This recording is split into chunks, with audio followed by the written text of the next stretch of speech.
2024 के लोकसभा चुनाव के बाद नरेंद्र मोदी तीसरी बार प्रधानमंत्री बने हैं, लेकिन इस बार बीजेपी को पूर्ण बहुमत नहीं मिला। इसके बावजूद कई बड़े नेताओं और विशेषज्ञों का मानना है कि नरेंद्र मोदी 2029 में चौथी बार देश के प्रधानमंत्री बन सकते हैं। खुद प्रधानमंत्री मोदी ने भी अपने संबोधन में कहा है कि 2029 में एनडीए की सरकार बनेगी और वो फिर प्रधानमंत्री होंगे।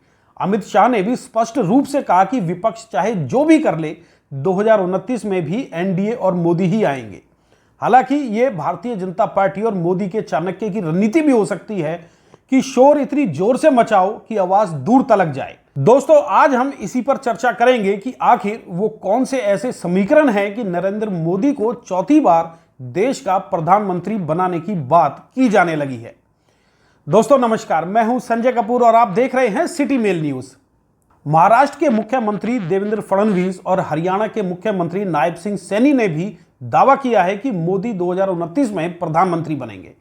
इसलिए उत्तराधिकारी पर चर्चा का कोई सवाल ही नहीं बनता।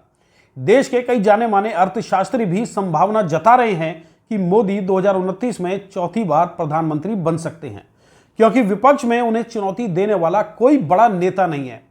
हालांकि कुछ ज्योतिषीय आकलनों में यह भी कहा गया है कि 2029 तक नरेंद्र मोदी प्रधानमंत्री बने रह सकते हैं, लेकिन यह सब भविष्य की परिस्थितियों और राजनीति पर निर्भर करेगा।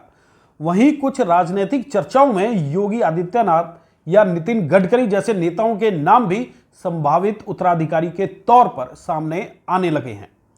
जहां तक सवाल है कि कितने प्रतिशत लोग चाहते हैं कि मोदी 2029 में भी प्रधानमंत्री बने, तो हाल फिलहाल ऐसा कोई सर्वे या डाटा सामने नहीं आया है जिसमें स्पष्ट रूप से 30%, 60%, 90% या 100% जैसी कोई संख्या बताई गई हो। मीडिया रिपोर्ट्स, नेताओं के दावे और राजनीतिक विश्लेषण तो यही संकेत देते हैं कि मोदी की लोकप्रियता अभी भी काफी मजबूत है, लेकिन जनता की राय समय के साथ बदल भी सकती है।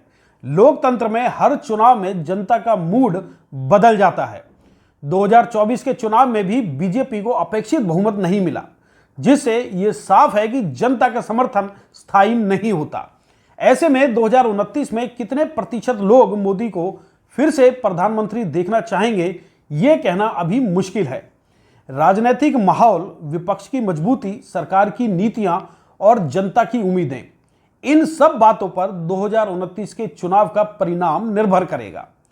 फिलहाल बीजेपी और एनडीए के नेता जरूर आत्मविश्वास से भरे हुए हैं, लेकिन जनता का अंतिम फैसला चुनाव के समय सामने आएगा।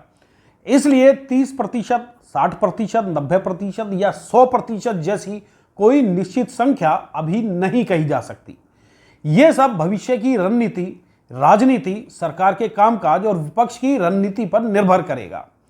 फिलहाल मोदी की लोकप्रियता और उनकी पार्टी का आत्मविश्वास जरूर ऊंचा दिखाई देता है, लेकिन लोकतंत्र में जनता ही सबसे बड़ी निर्णायक होती है।